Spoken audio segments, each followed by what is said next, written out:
Avec l'évolution de la nouvelle conscience humaine sur Terre, l'être humain pourra jouir de l'ouverture des circuits universels avec sa conscience. Les circuits universels sont des commandes télépathiques permettant à l'homme ou à des hommes sur d'autres planètes de communiquer entre eux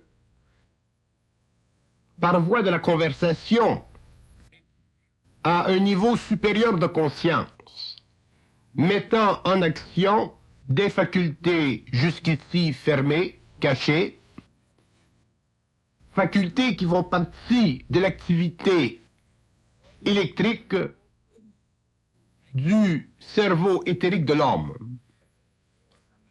L'être humain ne possède pas simplement un cerveau matériel. Il n'est pas simplement capable de vivre une pensée subjective, c'est-à-dire une pensée dont les circuits ne vont pas plus loin que ceux qui sont utilisés par le plan astral.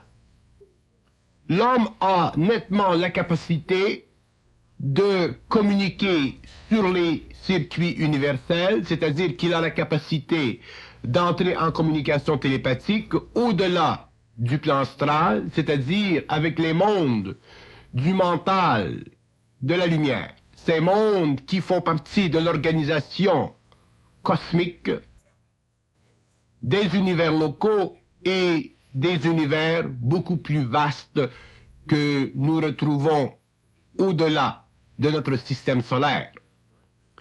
Mais pour que l'homme puisse bénéficier de la communication avec ces circuits universels, il lui faudra pouvoir élever le taux vibratoire de sa conscience mentale, c'est-à-dire, il lui faudra pouvoir d'abord prendre conscience de la limitation psychologique de son moi, c'est-à-dire de l'incapacité chez lui de transposer sa conscience sur un plan d'action créative qui nécessite une dépersonnalisation totale de sa faculté de pensée subjective. L'être humain est un être nettement capable de communiquer avec des niveaux d'intelligence supérieurement organisés et supérieurement évolués que ceux avec lesquels il a traité pendant l'évolution, ceux qui font partie de ce que nous appelons le monde de la mort ou le monde de l'astral. Il a en fait la capacité d'entrer en communication avec des intelligences extrêmement évoluées, et le fait d'être en communication avec ces intelligences, naturellement, lui permettra de jouir d'une plus haute intelligence, c'est-à-dire d'une plus haute faculté psychique qui remplacera au cours de l'évolution la faculté purement mentale, intellectuelle et subjective de son moi planétaire. Ceci est une nouvelle avenue de l'évolution. Ceci permettra que l'homme, finalement, ait accès à une banque d'informations concernant autant la matière que l'invisible, autant le système planétaire que les systèmes sidéraux. Ceci permettra à l'homme éventuellement, surtout lorsqu'il aura accès à la conscience éthérique de son mental, de pouvoir se déplacer en esprit en dehors de son corps matériel et de visiter des mondes qui sont très loin spatialement parlant du monde matériel auquel il appartient. L'évolution de la conscience humaine est une évolution majeure dans l'évolution totale de la galaxie.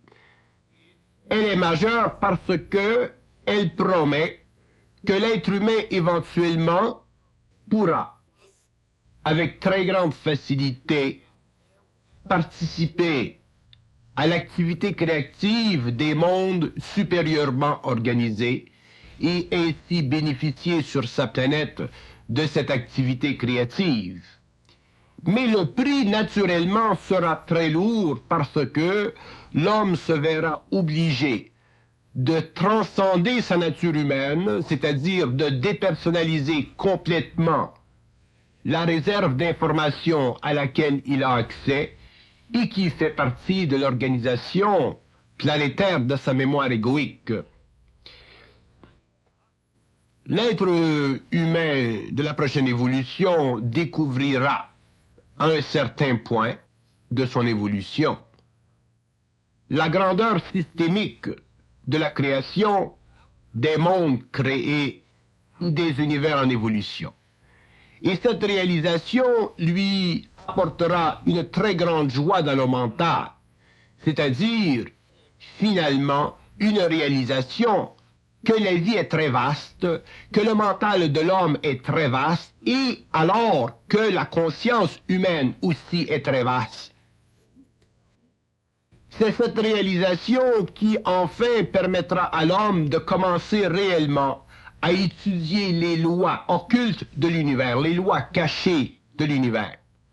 Lois qui lui permettront de découvrir les principes de vie à tous les niveaux de la création, jusque sur le plan matériel. Pour que l'homme découvre la nécessité, éventuellement, d'entrer en communication avec les circuits universels, il lui faudra d'abord réaliser la nature imparfaite de son mental et aussi prendre conscience du blocage systématique qui existe sur le plan mental de sa conscience égoïque à cause des forces astrales en lui qui n'ont pas avantage, pour le moment, de lui donner la liberté d'expression parce que ces forces encore doivent se nourrir de sa pensée subjective afin de maintenir l'équilibre dans leur propre monde parallèle. Mais les clés à l'ouverture des circuits universels sont déjà sur la Terre. La descente de la conscience supramentale a déjà ouvert la porte vers l'infini et l'homme, au cours de la prochaine évolution, pourra avoir accès à des données, à de l'information concernant la structure psychique de son moi. Information qui lui permettra finalement de réaliser le grand rêve de l'homme, celui qui lui permettra d'être en communication télépathique avec les différents paliers de la création et en même temps qui lui permettra éventuellement de visiter ces mondes à partir du mouvement de sa conscience éthérique. Pour que l'homme conscient réalise l'importance de l'activité communicative sur les plans universels, il lui faut absolument comprendre que ses pensées aujourd'hui sont extrêmement limitatives et que pour évoluer plus loin dans la compréhension systémique de la création, il doit prendre conscience, c'est-à-dire réaliser que derrière ces pensées subjectives existe toute une panoplie de forces en activité qui travaillent contre sa libération, contre sa liberté, en utilisant à un niveau ou à un autre différentes facettes du mensonge cosmique, c'est-à-dire de ces mécanismes occultes faisant partie de la conscience planétaire de l'homme, mais aussi de la conscience invisible qui travaille à travers l'homme sur le plan mental en utilisant la totalité de sa mémoire, surtout cette mémoire qui est défigurée par l'émotivité et qui l'empêche de prendre conscience de sa propre lumière, c'est-à-dire de son propre pouvoir. Il est évident que l'évolution future de l'humanité représentera pour l'homme une lutte contre le monde de la mort, lutte qui éventuellement permettra à son esprit de prendre sa place dans le cosmos, c'est-à-dire cette place qui permettra naturellement à l'être humain sur le plan matériel de totalement bénéficier du concours de son esprit dans son mouvement universel et éternel sur les différents plans et à travers les différents mondes de la création. Ce n'est pas parce que l'homme n'est pas capable de voir son esprit qu'il ne puisse pas bénéficier du mouvement de son esprit à travers les royaumes et les régions extrêmement vastes et infinies de la totale organisation systémique des mondes en évolution. L'être humain doit prendre conscience au cours de la prochaine époque d'un besoin profondément humain de percevoir en lui-même l'infinité qui n'est en réalité que le mouvement sans fin de son esprit à travers les différents espaces-temps qui concourent à la division des plans et à la séparation des mondes dans l'invisible au-delà de la matière.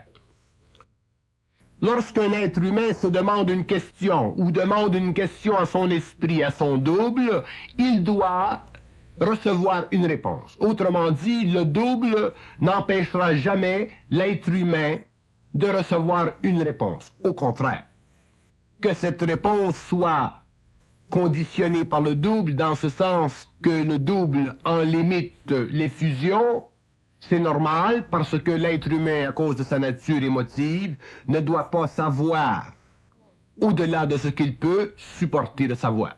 Ceci est intelligent, ceci est normal, ceci est naturel. Mais que l'être humain se demande des questions profondes, des questions de vie, des questions de mort, des questions d'évolution, des questions d'ordre, c'est normal et il doit avoir réponse à ces questions. Ceci fait partie de la normalité de la vie. Si l'être humain ne peut pas avoir de réponse à des questions profondes, c'est parce que les forces astrales en lui contrôlent, interfèrent avec le mouvement évolutif de sa conscience, interfèrent avec le mouvement naturel de son esprit, donc interfèrent avec la conscience de l'homme. Et ces forces, quelque part dans le temps, sur le plan personnel, doivent être neutralisées. Nous avons donné des clés pour la neutralisation de ces forces. Nous avons même donné à une personne autre que nous-mêmes la capacité d'interpréter avec une grande précision l'information venant de l'astral afin de faciliter notre travail, afin de permettre que d'autres, dans le temps, puissent travailler à une même échelle. Donc, il existe déjà sur le plan matériel suffisamment de science, suffisamment d'informations et aussi suffisamment de relations étroites entre l'homme et le plan de l'esprit pour que nous puissions, dans l'avenir, bénéficier d'une science mentale étroitement liée avec le pouvoir de la lumière de l'homme au-delà des activités retardataires du monde de la mort, à quelque niveau que ce plan soit.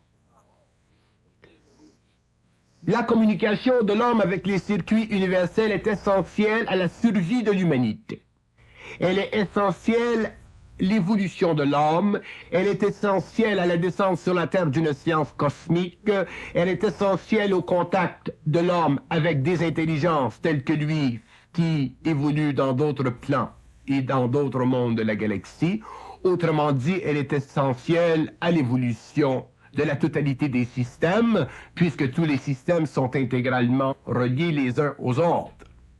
L'évolution de la Terre est un des derniers aspects de l'évolution des systèmes et aucune force astrale ne pourra empêcher que l'homme un jour sache où il en est vis-à-vis l'évolution de sa conscience, vis-à-vis l'évolution des mondes, du cosmos, vis-à-vis la nature de l'invisible, vis-à-vis les différentes formes de vie qui évoluent sur différents plans, formes qui, sur les plans supérieurs, ont accès à la matérialité, par matérialisation. Donc, le temps de l'évolution est arrivé à un terme, dans ce sens que l'homme sur la Terre aujourd'hui commence sa montée évolutive, que l'homme sur la terre est en train de retourner à la source, et pour ce, l'homme doit commencer à pouvoir facilement communiquer avec les circuits universels, c'est-à-dire à pouvoir bénéficier d'une très vaste connaissance concernant d'où il pourra puiser l'information nécessaire à la compréhension des lois invisibles qui sous-tendent l'organisation de sa corporalité. Nous entrons dans une phase, dans une période où l'être humain ne sera plus enchaîné.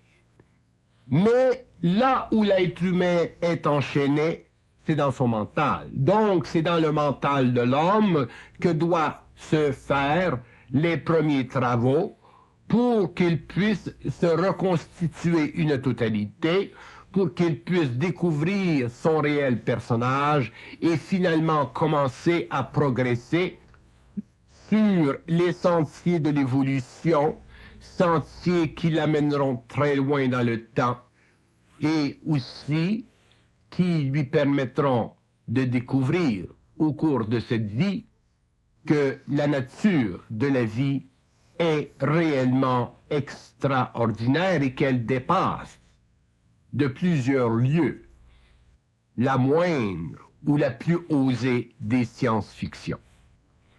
Il est temps que l'homme nouveau prenne conscience des blocages créés dans son mental par l'invisible astral de la mort. Il est temps que ce dernier comprenne ce qu'est la mort et qu'il ne la voit plus comme étant le produit d'une finalité dans l'expérience corporelle. Ceci est une très grave illusion. La conscience de l'homme doit et devra se perpétuer au-delà de l'activité du corps matériel, et l'homme devra découvrir que la relation entre la vie sur le plan matériel et la vie dans les terres est une relation extrêmement étroite qui le soustrait complètement de l'expérience évolutive de la mort. Mais rien de ceci ne pourra être donné à l'homme, rendu à l'homme, tant que ce dernier n'aura pas parfaitement compris, réalisé, que son mental inférieur est à la source de sa limitation, à la source de l'impuissance de sa conscience, à la source de la limitation de son intelligence et aussi à la source de la mort. Les circuits universels font partie de l'organisation systémique de la création. Ils ont toujours existé, ils existeront toujours. La communication entre les plans est un ordre naturel, mais cet ordre a été dévisagé, défiguré par les entités qui font partie du monde de la mort et qui exercent sur l'homme une totale domination à travers la coloration de sa pensée subjective. Donc l'homme doit prendre conscience qu'il est nécessaire chez lui d'entraver cette activité astrale et de mettre fin à cette situation d'incapacité psychologique ou d'incapacité créative qui l'empêche d'avoir accès à des réponses intelligentes, créatives et soutenantes pour sa vie matérielle. Tant qu'il est sur le plan matériel, tant qu'il n'a pas atteint encore le stage où il puisse évoluer dans les terres. Les pensées subjectives de l'homme doivent être amenées à être dépassées par sa conscience nouvelle. Mais ces pensées ne le seront que lorsque l'homme aura finalement compris que toute pensée venant vers lui qui ne lui permet pas d'accéder à de l'information réelle et créative est une pensée astralisée, donc contrôlée quelque part dans l'astral par une entité avec laquelle il a des liens vibratoires sympathiques. Donc, que ces entités soient de haut ou de bas niveau, c'est absolument sans importance. L'homme doit être libre et il ne le sera que lorsque son esprit sera libre du monde de la mort, c'est-à-dire lorsque son esprit sera libre de se déplacer dans les éthers des mondes de la lumière en dehors de cette sphère astrale et planétaire.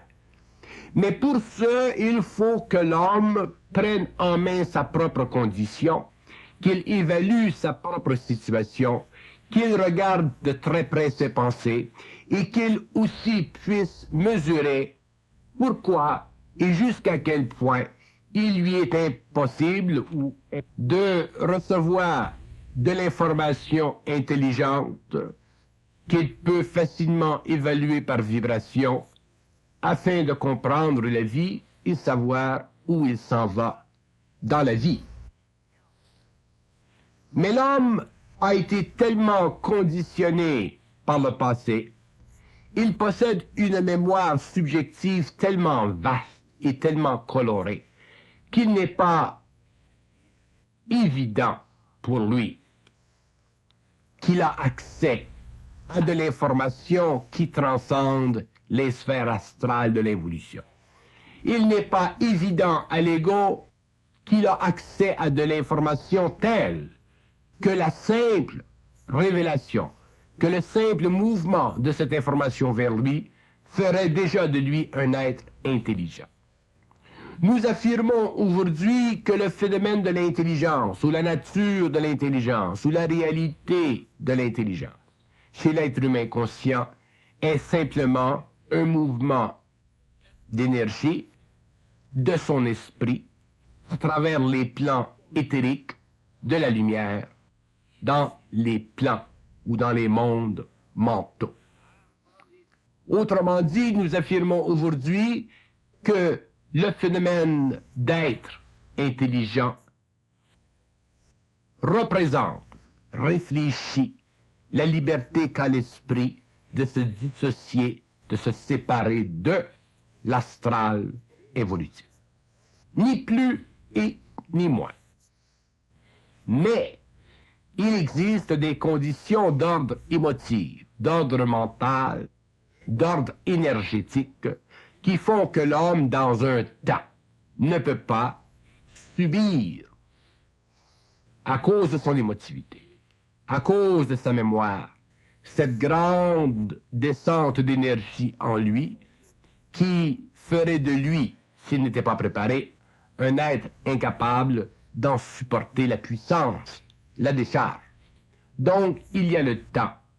Donc, il y a les périodes, les phases de transmutation, mais au-delà de ceci, il y a la liberté de l'homme. Mais l'homme doit regarder sa condition en fonction de ses pensées aujourd'hui. Il doit commencer à s'exercer, à vérifier jusqu'à quel point il peut recevoir de l'information. Vérifier jusqu'à quel point il peut se fier à cette information. Et bien précisément pouvoir évaluer toute information qui lui est donnée. Parce qu'il est évident que le monde de la mort se fera passer pour le monde de l'esprit.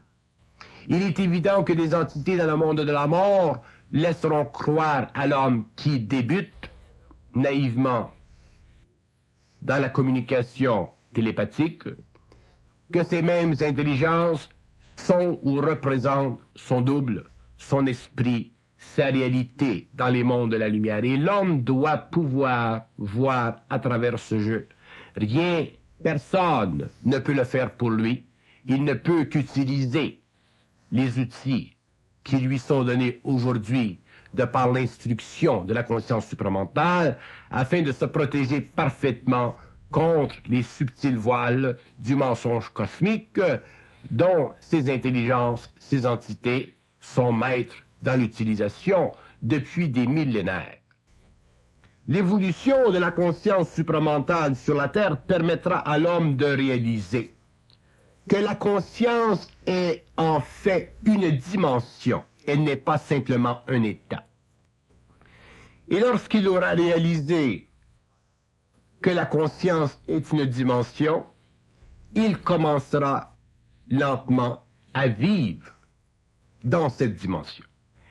Et à partir de ce moment-là, la conscience ne sera plus simplement quelque chose qu'il vit sur le plan personnel. La conscience reflètera définitivement et avec parfaite authenticité la qualité intégrale de la conscience, de l'intelligence, du mental humain, libre et universel. Lorsque l'homme aura réalisé que la conscience est une dimension et qu'elle n'est pas simplement un état, il aura compris combien concret est l'invisible et combien il lui est possible de savoir de choses qui confirment la beauté de l'évolution et la complexité des systèmes qui la sous-tendent. Mais tant que l'homme ne sera pas arrivé au stage de perfectionnement de son mental, à cause de l'activité abrutissante de ses pensées subjectives,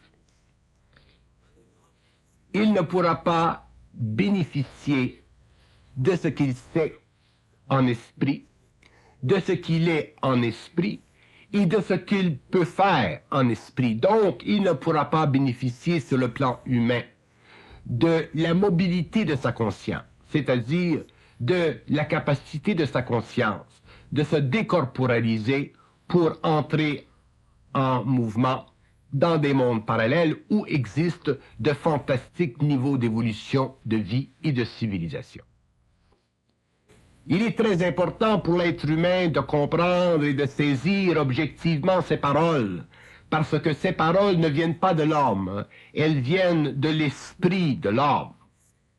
Ces paroles ne sont pas le produit de la fantaisie psychologique de l'ego, elles sont le produit de la manifestation sur la terre d'une pensée qui est supramentale, qui n'est pas humaine dans le sens purement planétaire, mais qui est humaine dans le sens cosmique du terme. Donc l'homme aujourd'hui bénéficie d'une façon très minimale d'une science qui deviendra très vaste et qui ouvrira graduellement les portes de l'infinité et qui donneront à l'homme éventuellement la possibilité d'immortaliser sa conscience, c'est-à-dire de se déplacer dans l'éther après l'utilisation finalitaire de son corps matériel.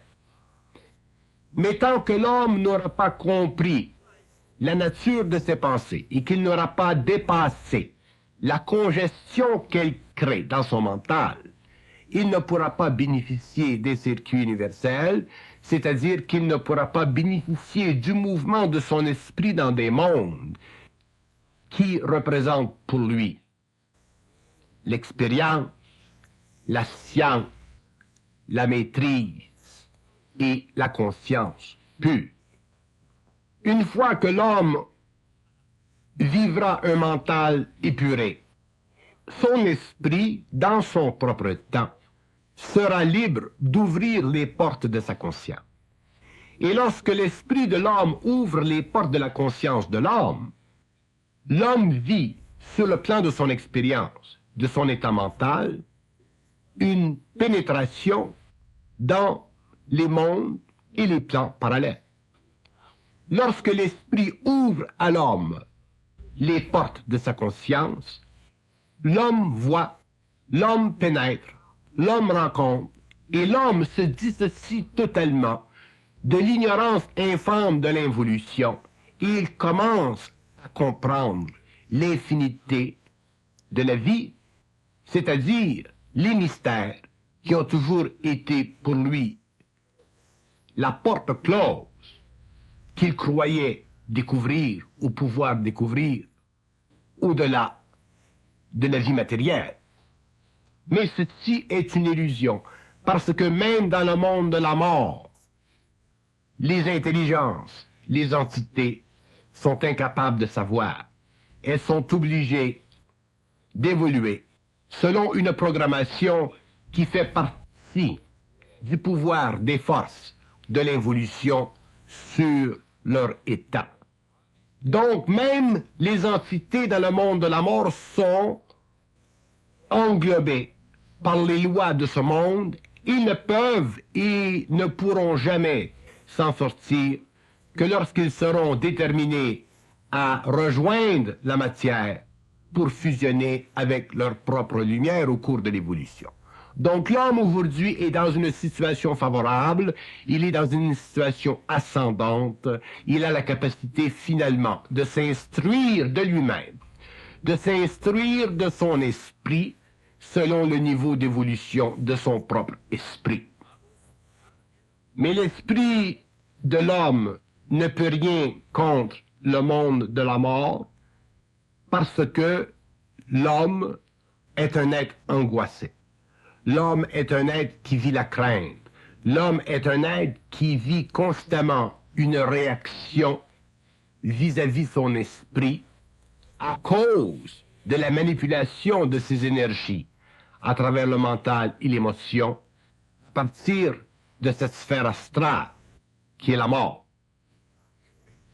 Donc, si l'esprit de l'homme, déjà, sur la planète, a commencé à travailler pour instruire l'homme, il y va de lui de prendre conscience de l'information occulte qui existe sur la Terre et de commencer lentement à regarder sa nature humaine, sa conscience personnelle, sa personnalité, ses pensées subjectives en fonction de cette nouvelle intelligence, de cette nouvelle lumière, de cette nouvelle science, de ce nouveau pouvoir de l'homme. Si l'homme, personnellement, se refuse, s'il retarde, s'il vit trop en fonction de sa mémoire, cette transmutation, cette évolution sera plus lente et il ne pourra bénéficier que dans d'autres vies de ce qu'il pourrait bénéficier dans cette vie présente. Tout est en relation avec la mécanicité ténébreuse des pensées subjectives.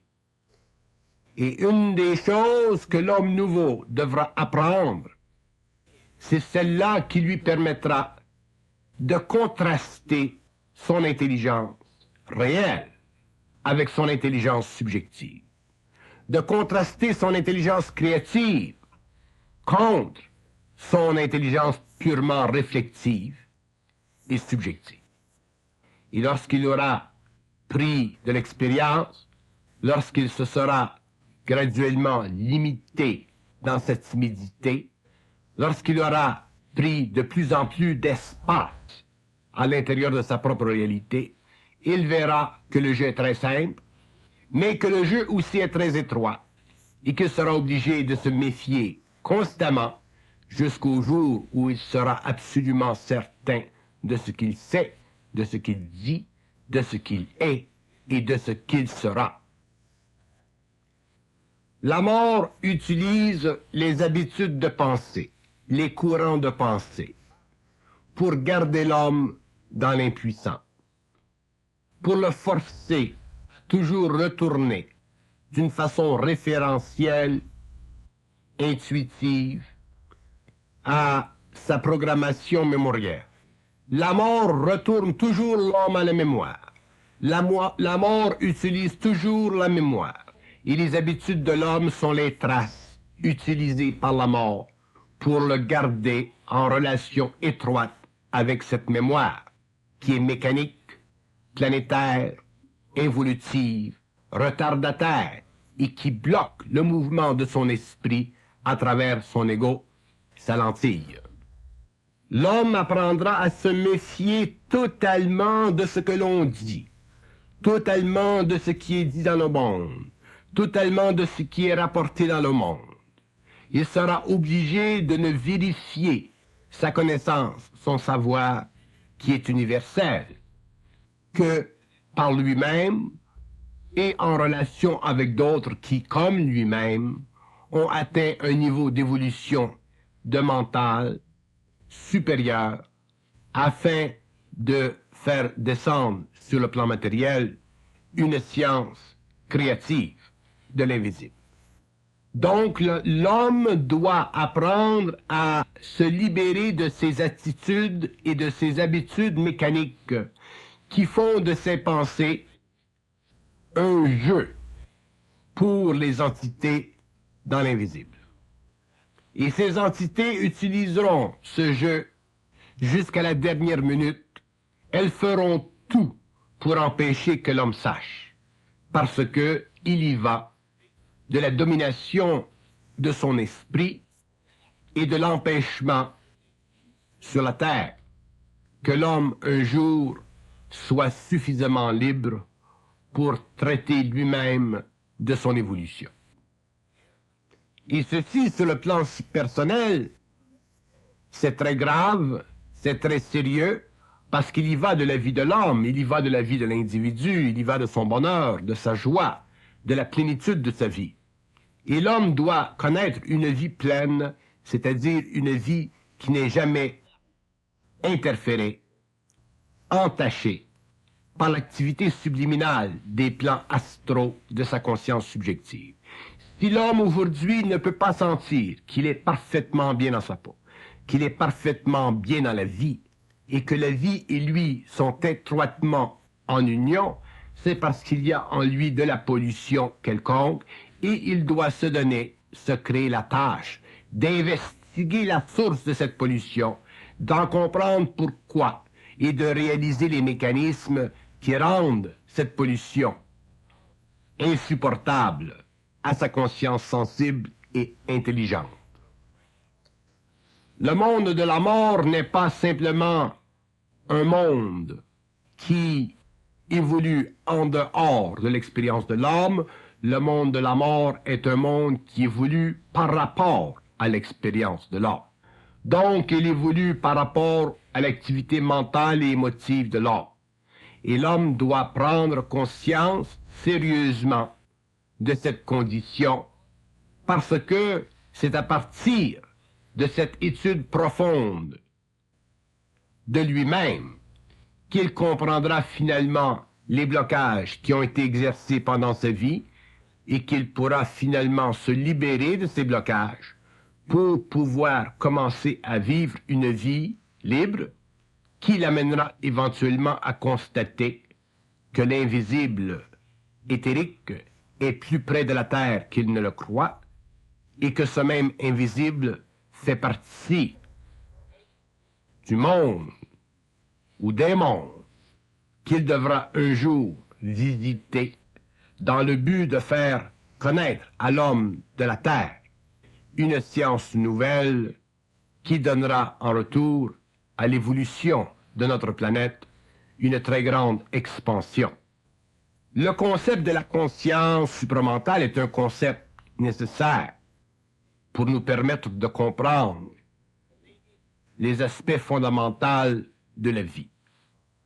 Mais la conscience, que nous lui donnions quelque nom que ce soit, représente dans le fond un mouvement de l'esprit de l'homme, mouvement auquel l'ego éventuellement pourra participer au-delà de sa sensorialité mécanique. Donc le terme conscience ne veut pas simplement dire un état plus évolué, plus spirituel, plus sensible de la réalité. Le mot conscience dans sa finalité veut dire passage pour l'homme d'un plan à un autre. Donc, passage d'une dimension à un autre. Passage d'un espace-temps à un autre.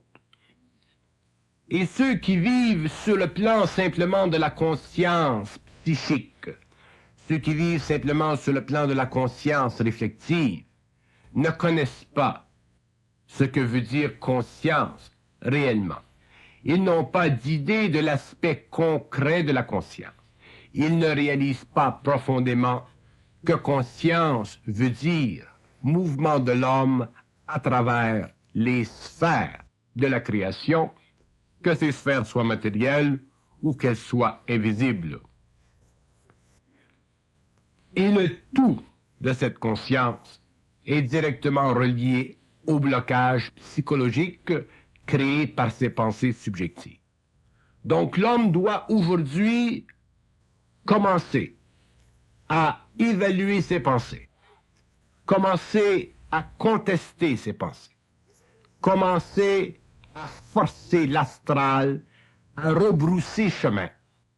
Il doit commencer à pouvoir mettre en œuvre dans son mental une force créative émanant de son esprit, de son double, qui lui permettra éventuellement de conquérir l'astral et finalement d'en sortir pour pouvoir bénéficier de sa fusion. Et une fois que l'homme connaîtra la fusion, sera dans un état de fusion, l'éther, l'expérience de sa conscience dans l'éther, sera présente et il commencera à connaître l'infinité des mondes parallèles. C'est à partir de ce moment-là que l'homme sera réellement un scientifique, qu'il sera réellement un être créatif, et que la vie telle qu'il l'a connue n'aura plus jamais pour lui de conséquences. C'est là que l'homme vivra à un autre niveau et que l'on dira qu'il est et qu'il partage la vie. Donc, l'homme doit sortir de son cocon, c'est-à-dire qu'il doit sortir de cette sorte de plénitude psychologique qui est en fait une limitation, pour entrer dans une plénitude réelle qui est à la mesure de sa capacité de percer à travers les voiles épais de sa pensée subjective. Il doit finalement reconnaître que la vie de la conscience réelle et supramentale n'est pas simplement un roman feuilleton, mais que cette vie est effectivement une nouvelle étape dans la conscience de l'humanité et qu'elle représente ce que l'homme a toujours rêvé d'être, c'est-à-dire libre de la mort, de ses conséquences, de ses teintes, qui, sur le plan de l'expérience, lui ont toujours donné ou créé une mesure limitative de son être. L'homme doit un jour sentir qu'il n'a pas de limite. Et tout ceci est en fonction de sa capacité de bien regarder la nature de ses pensées et d'arrêter l'action dévastatrice de ses pensées subjectives, mais de la faire d'une façon réelle et non pas simplement d'une façon curieuse ou simplement philosophiquement investigatrice. Il ne s'agit pas pour l'homme d'investiguer philosophiquement l'invisible, il s'agit pour l'homme de pouvoir un jour y pénétrer. Il ne s'agit pas pour lui de traiter avec l'invisible pour y en retirer une sorte d'information.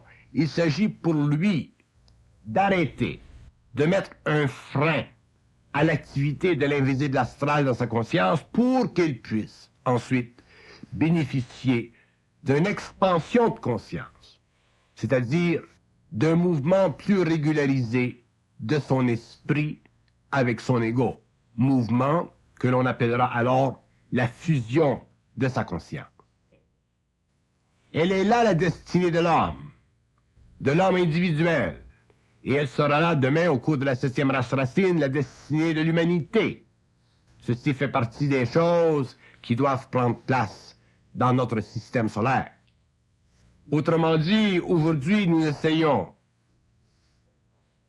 de faire comprendre à l'homme nouveau que l'évolution de la conscience supramentale est quelque chose de concret, quelque chose de très, très concret, beaucoup plus concret qu'il ne puisse se l'imaginer, quelque chose qui va au-delà de son expérience matérielle, mais qui est directement relié avec l'harmonisation des forces dans sa vie matérielle. Il n'y a plus pour l'homme nouveau de voie autre que la percée à travers l'astral. Il n'y a plus d'autre voie, d'autre sentier pour l'homme nouveau que la conquête de la mort. Il n'y a plus pour lui de recherche spirituelle. La vie de l'homme, sans parler de sa conscience, est beaucoup trop importante pour la vie du cosmos, l'évolution du cosmos et l'intégration des différents niveaux de vie pour que cette vie soit simplement reléguée à un statut d'étude spirituelle et de recherche spirituelle. La vie de l'homme doit être directement reliée à la conquête totale du pouvoir de la mort à travers son mental. Et nous possédons aujourd'hui les outils pour la faire.